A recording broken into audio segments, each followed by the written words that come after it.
성도님들을 주님의 이름으로 환영합니다. 다 함께 자리에 일어나 찬양하며 하나님께 나아가도록 하겠습니다.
만민들아 우리 하나님을 송축하며 그의 찬양 소리를 들리게 할지어다.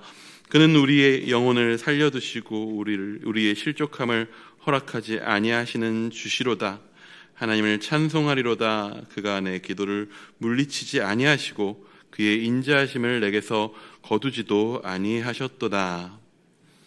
우리에게 날마다 은혜를 베풀어 주시고 그 얼굴을 비추사 생명의 길로 인도하여 주시는 하나님, 감사와 찬송과 경배를 드립니다.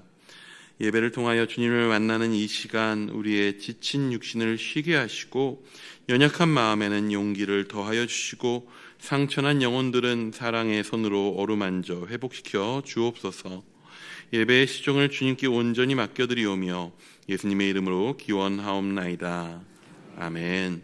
찬송가 196장으로 함께 찬양하시겠습니다.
자리에 앉으신 후에 성시를 교독하겠습니다.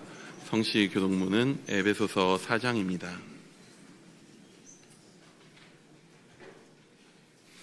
그러므로 주 안에서 갇힌 내가 너희를 권하노니 모든 겸손과 온유로 하고 오래 참음으로 사랑 가운데서 서로 용납하고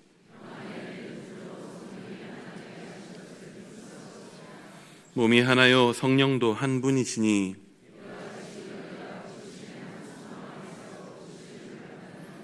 주도 한 분이시요 믿음도 하나요 세례도 하나요 만유 위에 계시고 만유를 통일하시고 만유 가운데 계시도다. 아멘. 다 같이 기도하시겠습니다.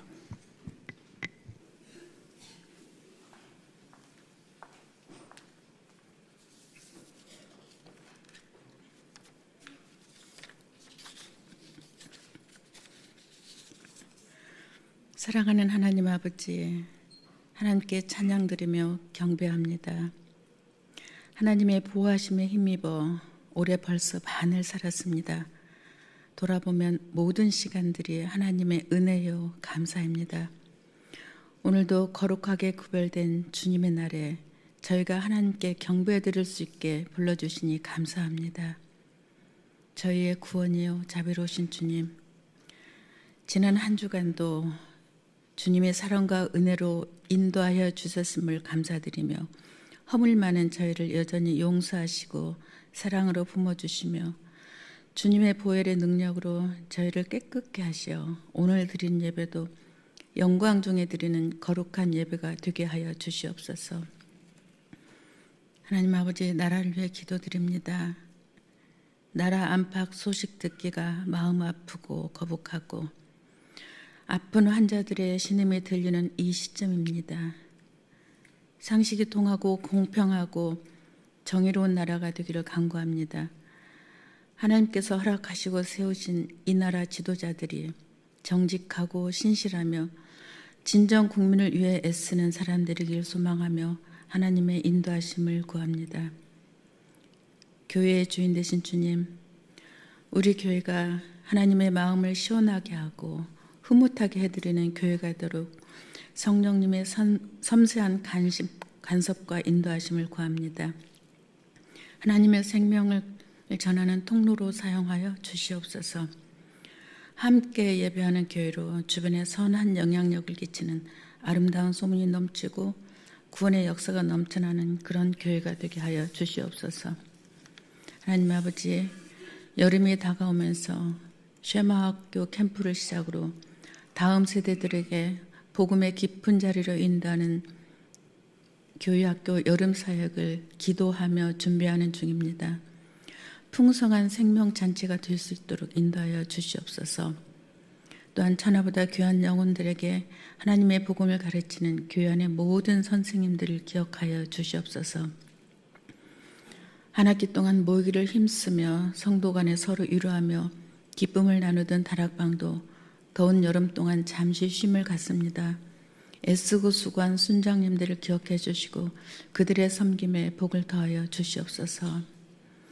말씀을 전하는 구영철 이윤 목사님에게 권능을 더하여 주시어 복음으로 풍성한 예배가 되게 하여 주시옵소서.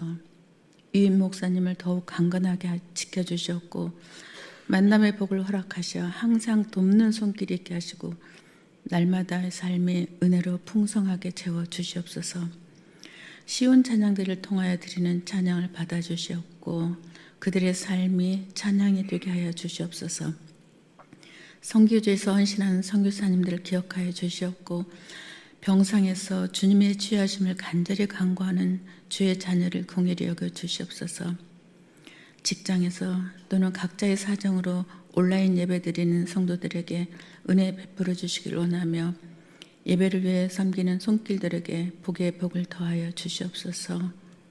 미처 아뢰지 못한 모든 것까지 알아서 우리에게 풍성하게 채워주시는 사랑 많은 예수 그리스도 이름으로 기도드립니다. 아멘.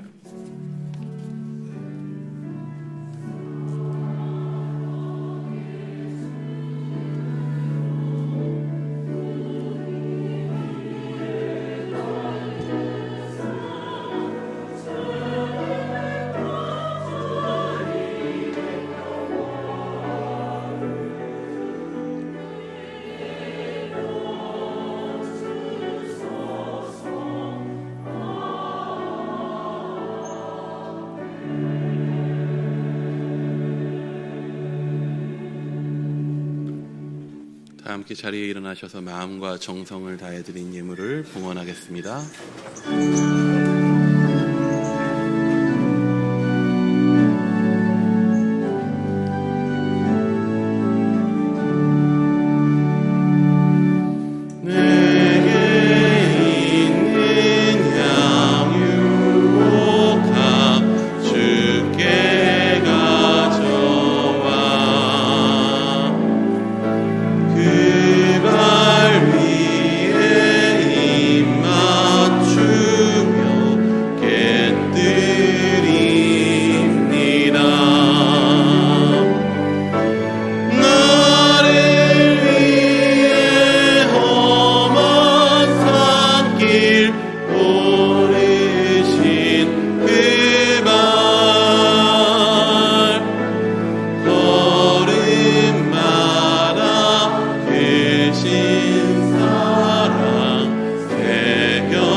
날로 더워지는 여름날에도 우리의 우편에서 그늘 되어주사 우리를 지키시는 주님 감사합니다. 우리의 모든 환난에 피할 바위가 되시고 방패가 되어주셔서 우리를 지키시고 그 지팡이와 막대기로 우리의 길을 인도하여 주셔서 우리가 이 예배의 자리 가운데에 나왔습니다. 우리에게 주어진 모든 삶의 순간에 주님께서 함께 하셔서 모두 은혜의 자리가 됨을 이 시간 감사의 고백으로 올려드립니다. 이 시간 우리의 모든 순간에 쓸 것들을 공급하시는 주님의 돌보심을 기억합니다. 우리에게 주어진 모든 것이 주께로부터 왔음을 10의 1조를 통해 고백합니다. 드린 것뿐만 아니라 모든 것이 주님의 것이오니 우리의 모든 삶을 주의 뜻대로 사용하여 주옵소서. 주의 행하신 일과 행하실 일들로 감사하며 예물 드립니다. 날로 더욱 감사가 넘치게 하옵소서. 우리 가진 모든 것을 통해 하나님의 손길이 드러나기를 기대하며 구제헌금과 지정헌금, 장학헌금을 올려드립니다. 주께서 우리를 통해 이루시는 선교의 사명을 기억하며 선교헌금을 또한 올려드립니다. 드려진 모든 것이 주님 손안에서 더욱 풍성하게 쓰일 것을 기대하며 더욱 우리의 삶을 하나님 앞에 헌신하는 자들 되게 하여 주옵소서. 이 시간 이 자리를 사모하지만 함께하지 못하는 이들이 있습니다. 나라를 지키기 위해 군복무 가운데 있는 우리의 자녀들, 육체의 질병으로 병상에 있는 우리의 지체들, 각자 삶의 자리에 한계 때문에 나오지 못하는 우리의 형제 자매들과 주님 함께하여 주옵소서. 이 자리에 임재하셔서 누리게 하신 은혜와 동일한 은혜로 그들 가운데 함께하여 주옵소서. 이 모든 말씀 우리와 함께 하시고 지키시는 우리 주 예수 그리스도의 이름으로 기도합니다. 아멘. 자리에 앉으시겠습니다.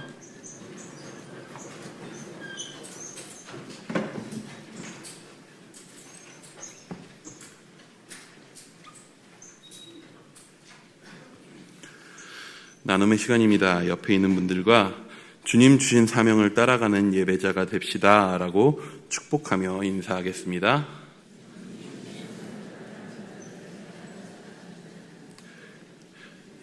교회 소식을 나누겠습니다. 주보 사면을 참조해 주시고 앞에 화면을 참고해 주시기 바랍니다. 다음 주일은 한국전쟁기념주일 예배로 드립니다. 그때를 생각하며 피난민 복장, 무채색의 복장으로 함께해 주시기 바랍니다. 다락방 방학예배가 6월 21일 금요일 오전 10시 30분에 본관 3층 사랑관에서 있습니다. 선장님들께서는 다락방 식구들과 함께 참석하셔서 1학기를 예배로 함께 마무리하시기 바랍니다.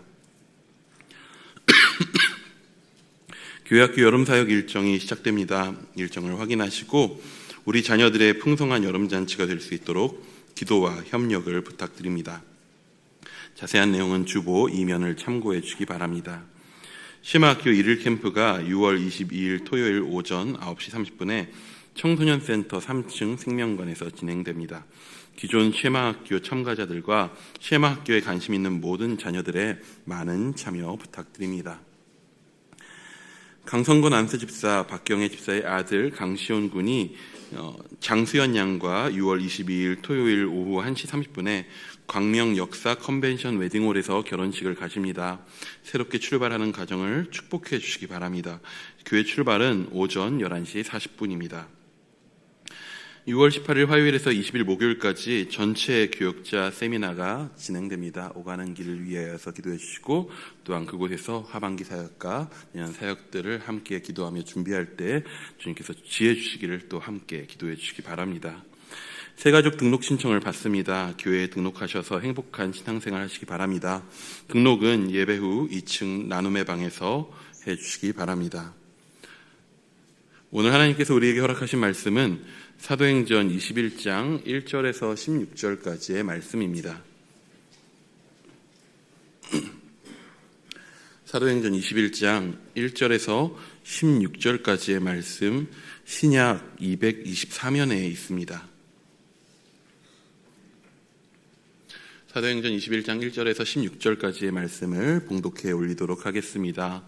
우리가 그들을 작별하고 배를 타고 바로 고스로 가서 이튿날 로도에 이르러 거기서부터 바다로 가서 베니게로 건너가는 배를 만나서 타고 가다가 구브로를 바라보고 이를 왼편에 두고 수리아로 항해하여 두로에서 상륙하니 거기서 배에 짐을 풀려 하미러라. 제자들을 찾아 거기서 이래를 머물더니 그 제자들이 성령의 감동으로 바울더러 예루살렘에 들어가지 말라 하더라.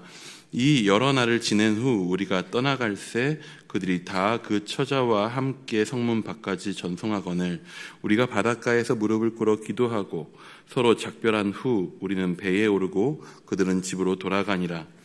두로를 떠나 항해를 다 마치고 돌레마이에 이르러 형제들에게 안부를 묻고 그들과 함께 하루를 있다가 이튿날 떠나 가이사랴에 이르러 7 집사 중 하나인 전도자 빌립의 집에 들어가서 머무르니라. 그에게 딸 넷이 있으니 처녀로 예언하는 자라. 여러 날 머물러 있더니 아가보라 하는 한 선지자가 유대로부터 내려와 우리에게 와서 바울의 띠를 가져다가 자기 수족을 잡아매고 말하기를 성령이 말씀하시되 예루살렘에서 유대인들이 이같이 이 띠 임자를 결박하여 이방인의 손에 넘겨주리라 하거늘 우리가 그 말을 듣고 그곳 사람들과 더불어 바울에게 예루살렘으로 올라가지 말라 권하니 바울이 대답하되 여러분이 어찌하여 울어 내 마음을 상하게 하느냐. 나는 주 예수의 이름을 위하여 결박당할 뿐 아니라 예루살렘에서 죽을 것도 각오하였노라 하니 그가 권함을 받지 아니하므로 우리가 주의 뜻대로 이루어지이다 하고 그쳤노라. 이 여러 날 후에 여장을 꾸려 예루살렘으로 올라갈새 가이사랴의 몇 제자가 함께 가며 오랜 제자 구브로 사람 나손을 데리고 가니 이는 우리가 그의 집에 머물려 함이라. 아멘. 이 시간 시온 찬양대의 찬양이 있겠습니다.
예언과 사명이라는 제목으로 말씀 선포될 때 많은 은혜 받으시기 바랍니다.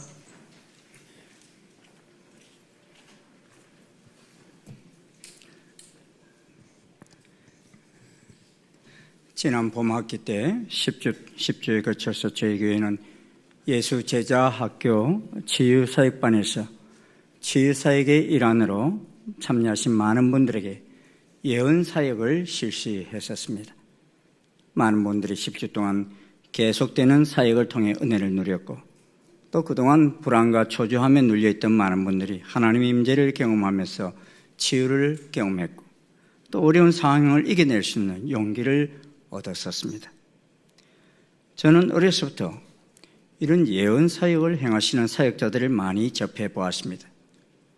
그런데 가끔은 어린 제 마음에도 저건 아닌데 라는 의구심을 불러일으키는 그런 예언 사역을 볼 수도 있었습니다. 그리고 한국의 은사 사역자들과 미국의 은사 사역자들을 대하면서 똑같은 성령님인데 예언 사역하는 방식은 왜 이렇게 다를까, 이런 차이점도 또 볼 수 있었습니다. 나중에 알게 된 것이지만 그 나라의 문화가 그 사역자들로 하여금 그렇게 하도록 하였음을 알게 되었습니다. 우리나라는 기독교가 이 땅에 들어온 지 아직 200년이 되지 않습니다. 그전에는 불교 문화, 유교 문화, 또 샤머니즘 문화가 자리 잡고 있던 시절이 오랜 시절을 보내었습니다.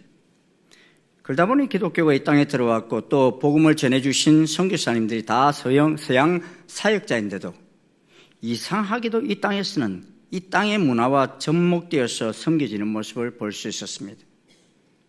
그래서 귀신을 쫓아낼 때도 보면 또 무당 굿하듯이 그렇게 요란하게 축사 사역을 하는 분들을 볼 수 있었습니다. 사실 예수님께는 그렇게 하지 않으셨는데도 많은 한국의 사역자들은 상당히 요란하게 행하는 모습을 볼 수 있었습니다. 그래서 제 마음속에는 늘 예수님은 저러지 않으셨는데 왜 저런 사역자들은 저렇게 하실까, 이런 의구심을 가지고 보곤 했습니다. 그러면서 제가 목회자가 되고 또 외국 사역자들도 접할 수 있는 기회가 여러 번 있으면서 제가 그동안 경험했던 방법과는 전혀 다르게 사역하는 모습을 볼 수 있었습니다. 그 속에서 저희 교회에서도 몇몇 성도들을 접하면서 그들을 치유하면서 예수님이 하신 방법을 시도해 봤어요. 요란하게 하지 않으면서도 귀신 들린 자들을 축사하고, 또 그들을 위해서 기도하고, 또 병든 자들을 위해 기도할 때 조용하게 하는데도 쫓겨나는 그런 모습들을 볼 수 있었어요. 그래서 여러분은 누가 그런 사람들이 치유받았는지조차도 몰라요. 집안에서는 상당한 요란하게 사건들이 있었지만도 조용히 이렇게 치유되어질 수 있는 그 모습들을 볼 수 있었고, 또 저희 동역자들에게도 그런 방법들을 가르쳐 시도해 봤고, 또 그렇게 해오고 있는 저희 교회의 모습을 보게 됩니다. 지난 10주간의 사역 속에서도 정말 인격적인 하나님의 임재를 경험하면서 평안한 가운데 놀라운 역사들을 경험했습니다. 오늘 본문을 보면 바울의 3차 여행, 전도 여행을 마무리할 때쯤에 배를 타고 두로, 지금의 레바논 티레 지역까지 왔을 때 그곳 제자들을 찾아 바울은 그곳에서 1회를 머물렀습니다. 그런데 그때 그곳 제자들이 성령님의 감동을 입어 바울을 향하여 예루살렘에 들어가지 말라 요청합니다. 누구의 감동으로 그랬다고요? 성령님의 감동으로. 그런데도 바울은 그러한 요청을 들었지만 예루살렘으로 들어가기 위해 배를 타고 두로를 떠나 돌레마에 이릅니다. 그리고 육로로 가이사라에 이르러 7 집사 중 하나인 전도자 빌립의 집에 들어가서 머무릅니다. 그런데 이 전도자 빌립에게는 딸이 4명이 있는데 모두가 다 처녀로 예언하는 자임을 보게 됩니다. 그리고 바울이 여러 날을 이 빌립 전도자의 집에 머물러 있을 때 아가보라 하는 한 선지자가 유대로부터 내려와서 누가와 바울의 동역자들에게 와서 바울의 띠를 가져다가 자기 수족을 잡아매고서 말합니다. 성령이 말씀하시되 예루살렘에서 유대인들이 이같이 이 띠 임자를 결박하여 이방인의 손에 넘겨주리라 하고 예언했습니다. 누가 말씀하셨다고요? 성령님이 말씀하셨다 그랬습니다. 아가보 선지에 이런 예언이 있게 되자 또다시 바울의 동력자들은 가이사랴에 있는 제자들과 더불어 바울에게 예루살렘에 올라가지 말라고 권면합니다.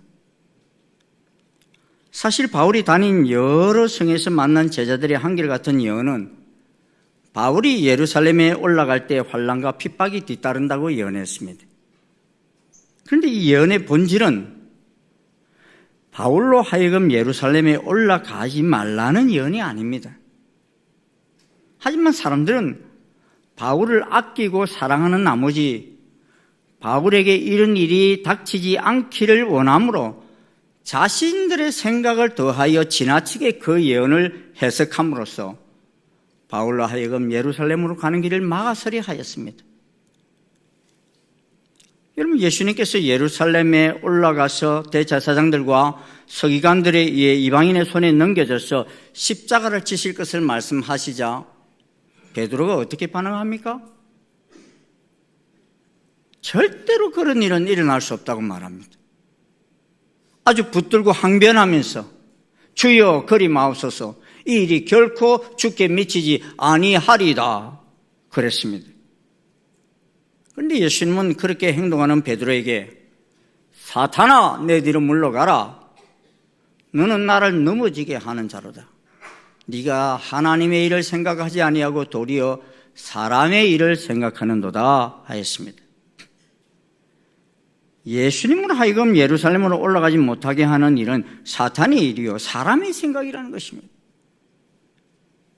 베드로가 조금 전까지만 해도 주는 그리스도시여 살아계신 하나님의 아들이시니다 라고 고백했던 사람인데 금방 이런 고백, 이런 행동을 합니다. 예수님을 향하신 하나님의 뜻이 이루어지기보다는 자기 일을 생각했기 때문에 그런 고백을 했던 것입니다. 예수님이 예루살렘에서 왕이 되셔야 자기도 한자리 할 텐데 십자가에 달려 죽으신다고 하니 도무지 받아들일 수가 없었던 것입니다. 그러게 사람의 일을 생각하면서 그리하였던 것입니다. 지금 바울을 향하여 예루살렘으로 올라가지 마십시오라는 동력자들과 예언사역자들은 또 베드로 같은 야망 때문에 그리한 것도 아닙니다. 사도 바울을 너무 사랑하였기에 그런 환난과 고통이 바울에게 당하지 않기를 바라는 마음에서 그리하였을 것입니다. 사랑하는 바울을 죽음의 길로 내몰고 싶은 사람은 없었던 것입니다. 그런데 예수님은 예루살렘에 올라가면서 십자가에 달려 죽으신다는 것을 모르시면서 가셨습니까? 다 알면서도 가셨어요. 왜냐하면 그 길이 주님이 오신 목적이요 사명의 길이기 때문이었습니다. 바울은 어떻습니까? 바울도 예루살렘에 올라가면 환난과 핍박이 기다리고 있다는 것을 다 알면서 갑니다. 왜요? 그곳에도 복음이 전파되어야 하기 때문인 것입니다. 그러기 이 복음을 예루살렘에 가서 전파하는 것은 나의 사명이라고 여겼기 때문에 올라갔던 것입니다. 그리고 하나님의 계획은 바울이 예루살렘에서 순교하는 것으로 끝이 아니라 로마에까지 가서 복음을 전해야 할 것을 계획하고 계셨습니다. 그래서 사도행전 23장을 보면 그가 예루살렘에 올라가서 고소고발을 당하면서 큰 어려움을 겪을 때 로마 군인들에 의해서 구출되어서 영내로 들어가 있을 때 그 밤에 주께서 바울 곁에 서서 하시는 말씀을 듣습니다. 담대하라. 네가 예루살렘에서 나의 일을 증언한 것 같이 로마에서도 증언하여야 하리라. 주께서 나타나셔서 말씀하셨어요. 이 말씀은 너 예루살렘에서 죽는다는 말이에요? 안 죽는다는 말이에요? 안 죽는다는 말입니다. 너는 로마까지 가서 복음을 전할 사명이 있다는 것입니다. 바울은 이미 자기 생명을 복음을 위해서 다 내어놓은 상태입니다. 그렇게 바울은 3차 전도 여행 시 이런 고백을 하였습니다. 20장 22절부터 24절까지 말씀입니다. 유명한 바울의 고백이지요. 우리 한번 같이 읽어보십시다. 시작. 보라, 이제 나는 성령에 매여 예루살렘으로 가는데 거기서 무슨 일을 당할는지 알지 못하노라. 오직 성령이 각성해서 내게 증언하여 결박과 환난이 나를 기다린다 하시나 내가 달려갈 길과 주 예수께 받은 사명 곧 하나님의 은혜의 복음을 증언하는 일을 마치려 하면은 나의 생명조차 조금도 귀한 것으로 여기지 아니하노라. 바울은 자기 목숨을 들여서라도 이루어야 할 사명을 발견한 사람입니다. 그렇게 그 사명을 위해서라면 죽는 것도 두렵지 않다고 고백했습니다.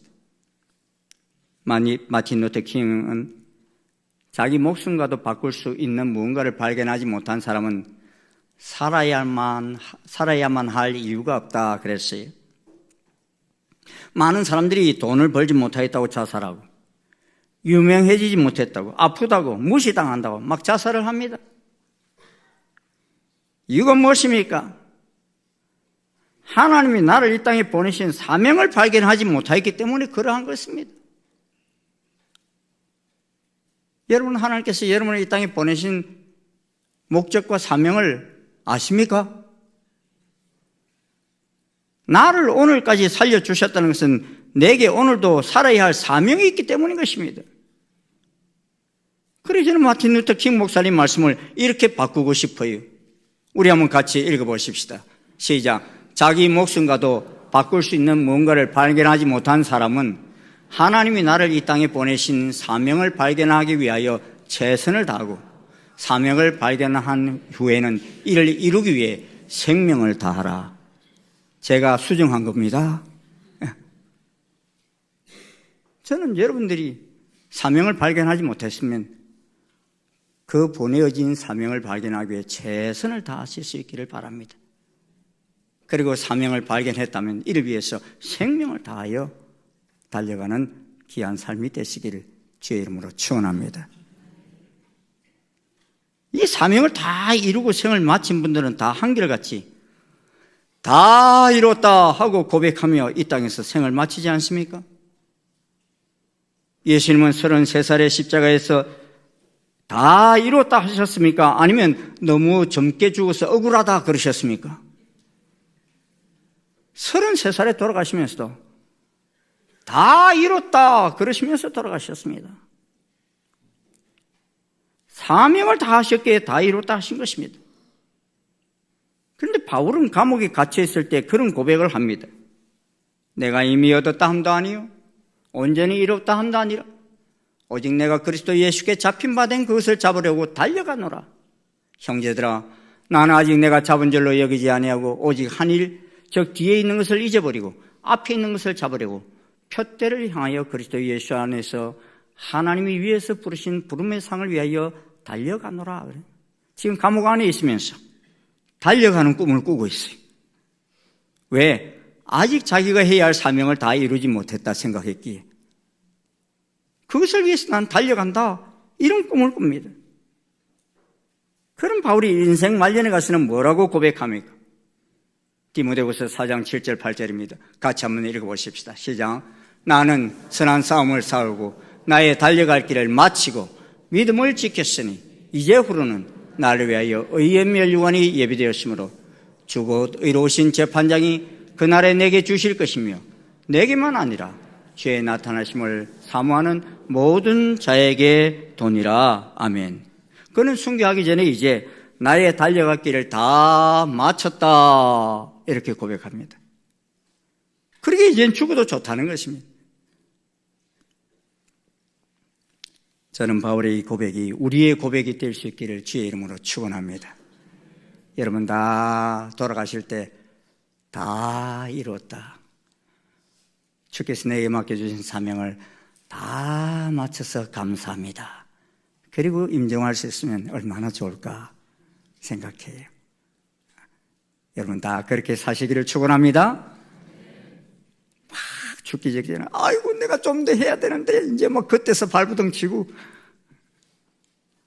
너무 비참하게 안 죽으려고 막 그러는 모습들 그 자손들에게 그렇게 보이지 마시고 건강할 때 힘 주실 때 주님 맡겨주신 사명 잘 깨닫고 그걸 위하여 최선을 다해 달려가는 우리의 삶이 될 수 있기를 축원합니다.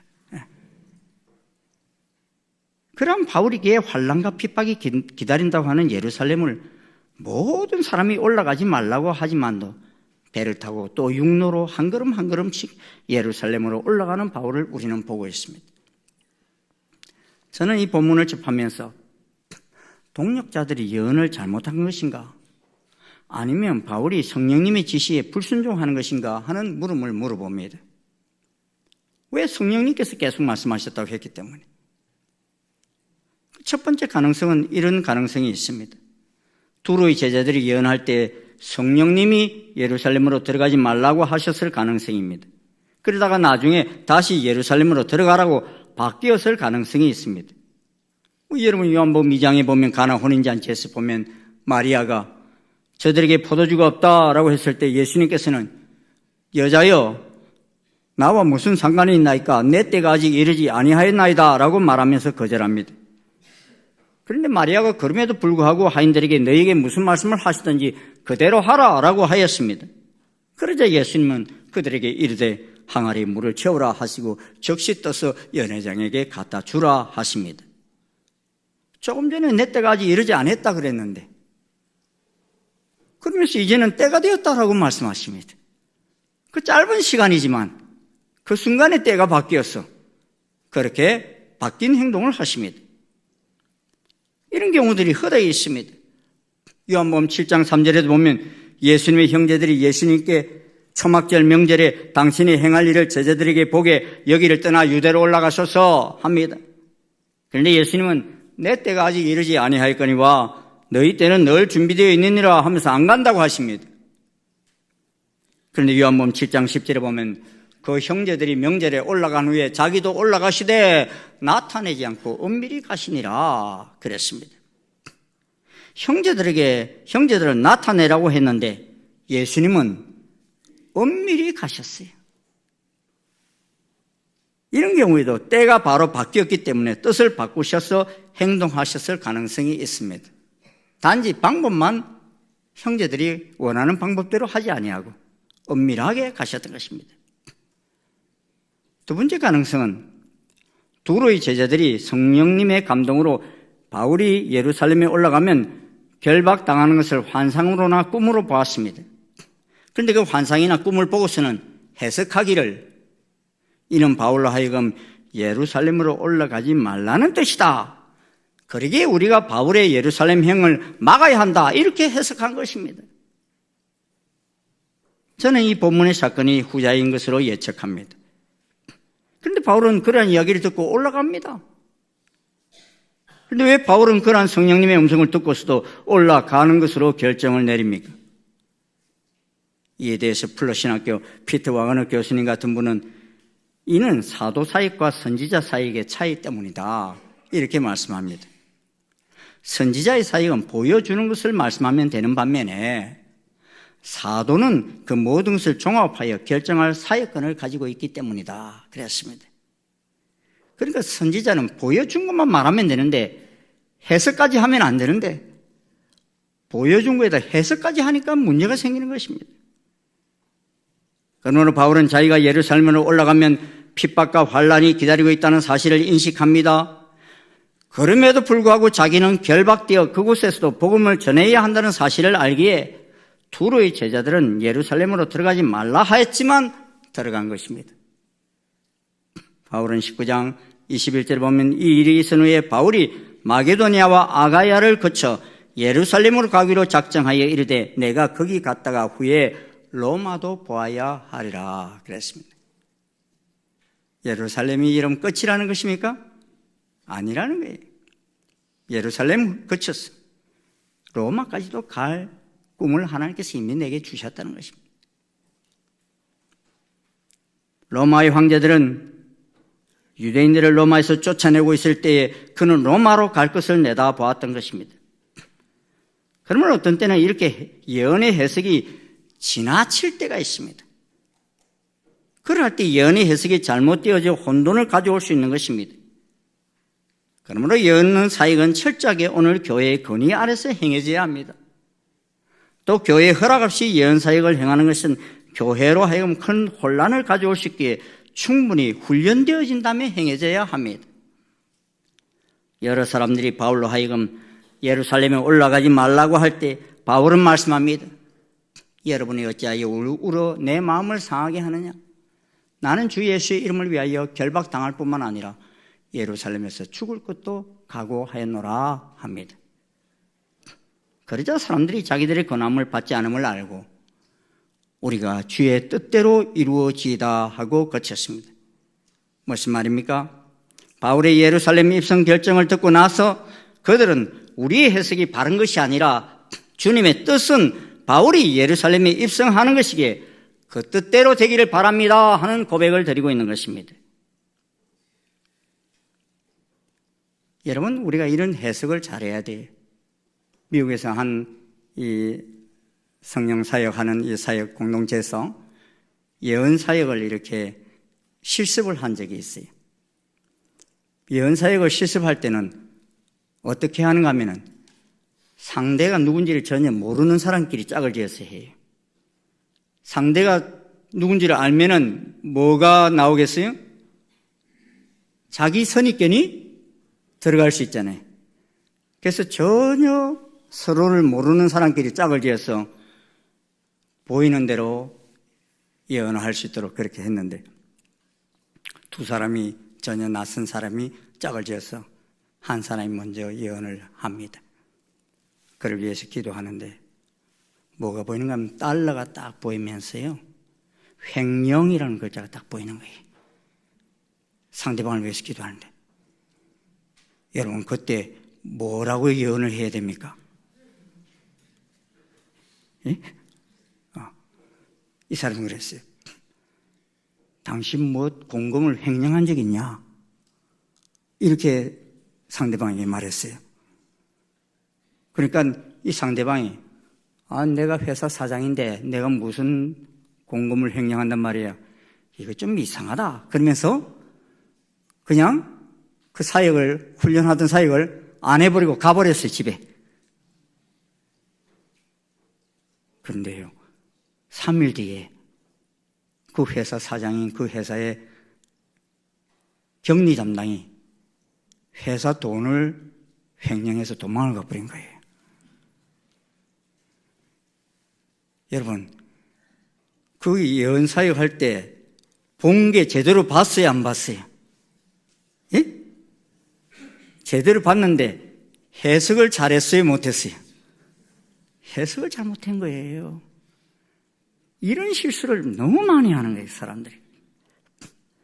그냥 달러가 보이고 횡령이라 보이면은 무슨 뜻인지 모르겠으면 내가 이기는 것이 보이는데 당신 뭐 의미가 생각나는 게 있느냐 이렇게 말한다든지 그래야 되는데 그냥 당신 공금을 횡령한 적 있냐 뭐 이렇게 해버리니까 예언 사이가 아주 복잡해져 버리고 이상하게 해석이 돼버리는 경우들이 있는 것입니다. 이런 것이 우리 한국에도 여러분 얼마나 많은 줄 압니까 여러분? 여러분들이 예언을 제대로 분별하는지 진짜 예언인지 아닌지를 잘 하는지 아닌지 제가 한번 시험해 볼까요? 10월 31일 날 예수님 오십니다. 누가 그런 예언을 해. 그럼 여러분 뭐라고 그럴 거예요? 와 거기 가자 이러고 따라갈 겁니까? 대답이 없어요. 누가 환상을 봤대 그렇게. 뭐라고 그래야 되겠어요? 뭐 이것도 저것도 아니니 모르겠다 이겁니까? 그건 아니다고 그래야죠. 왜요? 주님께서는 뭐라고 그랬어요? 언제 오실지 정확하게 예수님도 모른다고 그랬어요. 그런데 날짜를 10월 31일 딱 이렇게 말하면 이게 여러분 제가 한 30년 전인가 그런 일이 있었잖아요. 7살짜리 애가 뭐 환상 봤다고 그래가지고. 그런데요 기도 많이 하는 교회 권사님도요 그 소리를 듣고서 나보고 거기 가자고 그러더라고요. 내 권사님 정신 차리라고요. 그래도 가야 되는데 나중에 도저히 목사 말도 안 듣는 것 같아가지고 권사님 10월 30일 날 안 오시면 제 정신 차리고 돌아오십시오. 그런데 이분이 안 돌아오고요 연기됐대. 하여튼 잘못된 데 빠지면요, 이게 헤어나지를 못해, 사람들이. 또 예수님은 절대로 안 오신다, 그런 누가 예언을 했다. 그 예언을 들으면 얘는 뭐라고 그러겠어요? 야, 진짜 안 오시는구나. 예? 신나게 살아야지. 그래 살아야 됩니까? 주님은 뭐라고 그러셨어요? 반드시 다시 오신다고 그랬다고. 이게 또 사탄이구나, 거짓말이구나, 가짜구나, 이걸 분별할 수 있어야 돼. 또 우리나라에서는 어떤 사람 그랬지, 과천에 예수님이 오신대. 예? 오셨대, 과천에. 예? 그리고 얼마나 많은 사람들이 따라갑니까, 지금? 여러분, 과천에 누구 엄마를 통해서 태어나는 그 사람이 재림 예수예요? 주님 오신데 어떻게 오신다고 그랬어요? 올라가신 모습 그대로 오신다고 그랬어요. 아멘? 그럼 오시면은 감람산으로 오시지. 구름 타고 올라가셨으면 구름 타고 내려오시지. 이런 것이 우리가 거짓인지 바른 예언인지 무엇을 대조해서 보면 알 수 있습니까?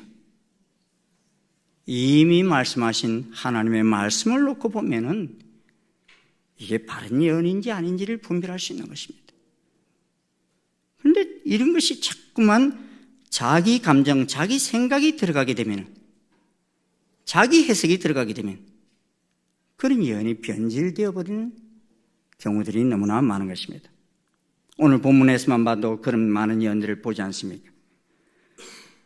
이는 하나님의 뜻을 받아들이기보다는 바울을 너무 사랑하는 나머지 사람의 생각이 더 첨가되면서 예루살렘에 올라가지 말래요. 여러분, 성령이 가라사대에 말씀했을 때 예루살렘에 올라가지 말라는 말씀 한마디라도 성령님이 하셨습니까? 잘 읽어보세요. 성령님 가라사대 예루살렘에 올라가지 말라는 말씀은 한마디도 안 하셨어요.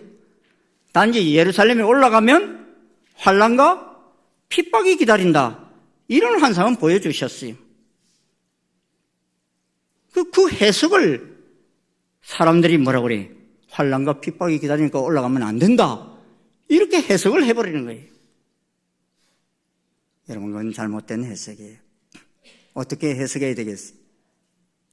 주님, 환난과 핍박이 닥칠 예루살렘이지만 잘 이겨내게 도와주시옵소서. 우리가 그렇게 기도해야 되는 거예요. 아멘? 네.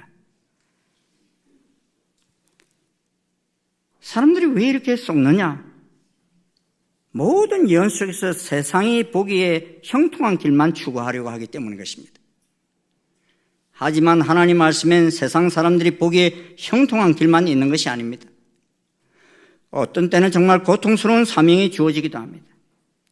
그런데 십자가는 안중에도 없고 왕관만 눈에 보이고 희생의 자리는 내 것이라 될 수 없다고 여기기 때문에 건강한 예언 사역은 이루어지지 않는 것입니다. 사랑하는 성도 여러분, 예언이 무슨 뜻입니까?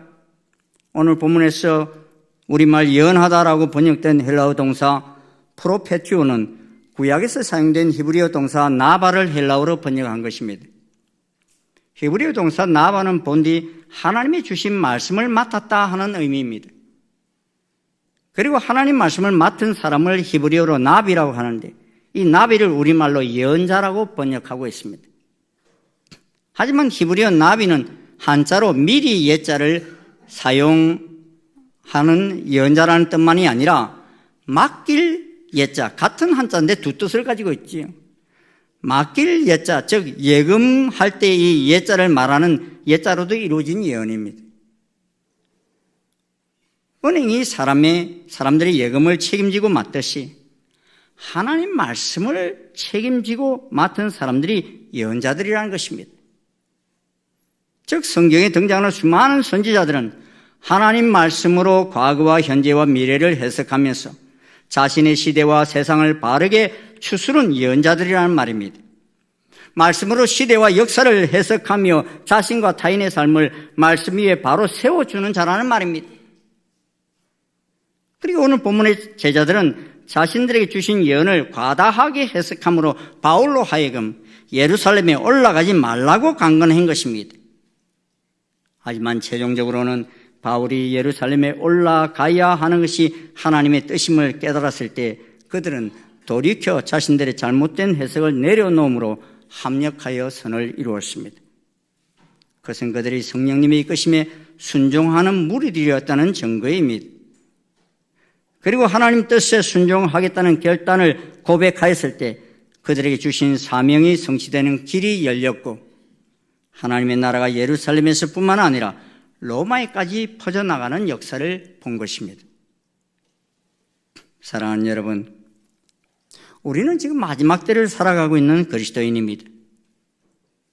하나님께서는 이 마지막 때에 내가 내 영을 모든 육체에 부어주시겠다고 이미 신구약 말씀 속에 여러 번 예언하고 계십니다. 사도행전 2장 17절, 17절에서 19절 말씀 이런 예언이 있지요. 우리 한번 같이 고백하겠습니다. 시작. 하나님이 말씀하시기를 말세에 내가 내 영을 모든 육체에 부어주리니 너희 자녀들은 예언할 것이요 너희 젊은이들은 환상을 보고 너희 늙은이들은 꿈을 꾸리라. 그때 내가 내 영을 내 남종과 여종들에게 부어주리니 그들이 예언할 것이요 또 내가 위로 하늘에서는 기사를 아래로 땅에서 징조를 베풀리니 곧 피와 불과 연기로다. 아멘.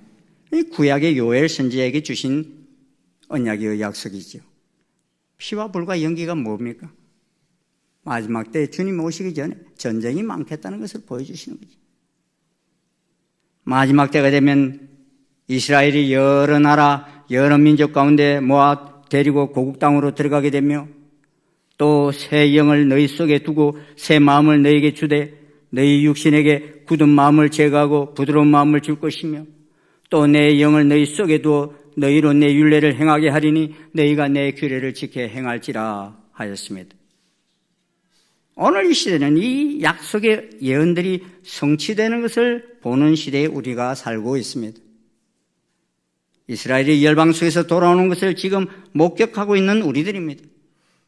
그리고 이 마지막 때 하나님의 영이 새롭게 우리 마음에 부어지는 시대에 우리는 살고 있습니다. 그러기 성령님을 우리 속에 모셔드렸어 하나님의 예언의 말씀을 잘 해석하고 순종하는 이 시대의 사명자가 되기를 하나님께서는 소원하고 계십니다. 우리를 통해서 하나님 나라가 완성되는 이 귀한 사명에 쓰임받는 복된 사명자들이 되기를 소원하십니다. 여러분은 오늘까지 살려주신 귀한 그 사명을 꼭 깨달으십시오. 그리고 그 사명을 깨닫고서 그 사명을 성취하기 위해서 생명을 다해서까지 달려가는 귀한 삶을 살 때 우리들을 통해서 하나님 나라가 건설되는 놀라운 역사가 이 시대에 성취될 것입니다. 이 큰 역사가 우리 시대 속에 일어나는 이것을 우리가 보면서 나아가는 복된 주의 자녀들이 되시기를 축원합니다. 기도하시겠습니다. 고맙습니다, 주님. 오늘 바울과 그 동역자들을 통해서 주어진 많은 예언들 속에서 우리에게 주신 귀한 교훈을 깨닫게 하여 주신 것 감사합니다. 주님, 마지막 때가 되면 많은 우리의 자녀들이 예언하며 젊은이들이 환상을 보고 늙은이들이 꿈을 꾸겠다고 하셨는데 이 일이 우리에게 성취되는 것을 지금 보고 있습니다. 또 이스라엘이 여러 나라 여러 민족 가운데서 고국으로 돌아가게 되며 새 영이 그들 속에 부어지는 역사들이 있게 되어질 것도 말씀하셨는데 이 일이 지금 오늘 이 시대 속에 이루어지고 있는 것을 저희들이 바라보고 있습니다. 주님, 저희들 주님이 오실 날이 가까운 것을 바라봅니다. 이 마지막 때에 아버지 하나님이 이 예언의 성취가 우리들 속에 이루어지는 것을 바라보면서 그냥 달려가는 우리 인생이 되지 말게 도와주시고 우리에게 주신 사명이 무엇인지를 깨닫고 그 사명을 위해서 남은 생명을 다 바쳐 달려가는 저희들 되게 인도하여 주시옵소서. 그래서 우리를 통해서 하나님 나라가 확장되어지며 완성되어지는 그 놀라운 역사를 바라보며 나아가는 우리 모두가 되게 역사해 주시옵소서. 예수님 이름으로 기도드리옵나이다. 아멘. 다 자리에서 일어나셔서 267장 찬송 함께 부르시겠습니다.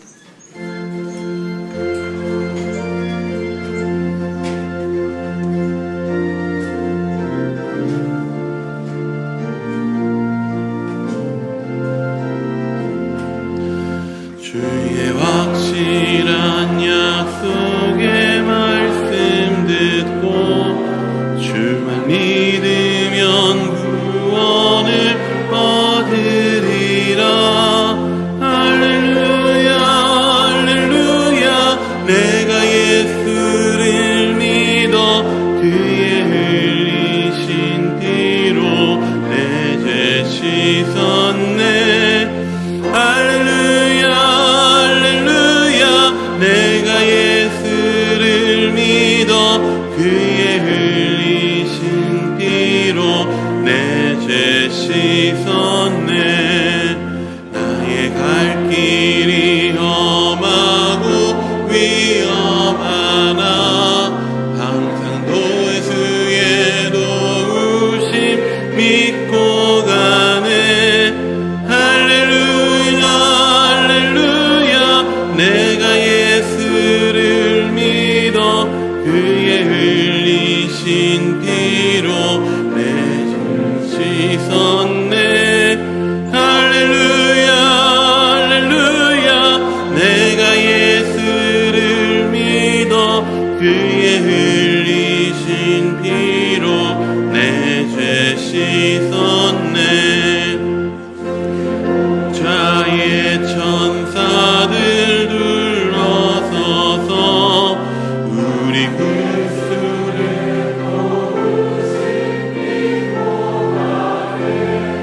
할렐루야 할렐루야 내가 예수를 믿어 그의 흘리신 피로 내 죄 씻었네. 할렐루야 할렐루야 내가 예수를 믿어 그의 흘리신 피로 내 죄 씻었네. 예언자들과 왕들도 단열대로 황금 길 따라 나와 찬송하네. 할렐루야 할렐루야 내가 예수를 믿어 그의 흘리신 피로 내 죄 씻었네. 할렐루야 할렐루야 내가 예수를 믿어 그의 흘리신 피로 내 죄 씻었네. 우리 모두 다 그 반열 뒤따르며 함께 즐거운 찬송을 부르리라. 할렐루야 할렐루야 내가 예수를 믿어 그의 흘리신 피로 내 죄 씻었네. 할렐루야 할렐루야 내가 예수를 믿어 그의 흘리신 피로 내 죄 씻었네.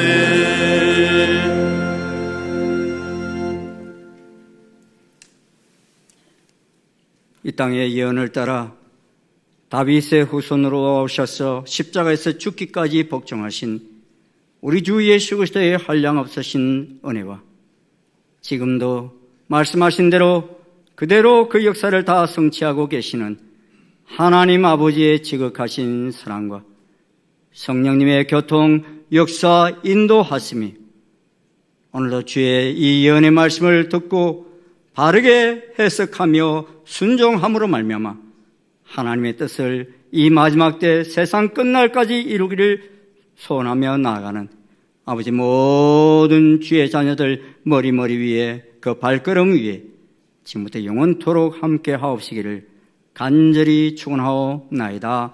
아멘.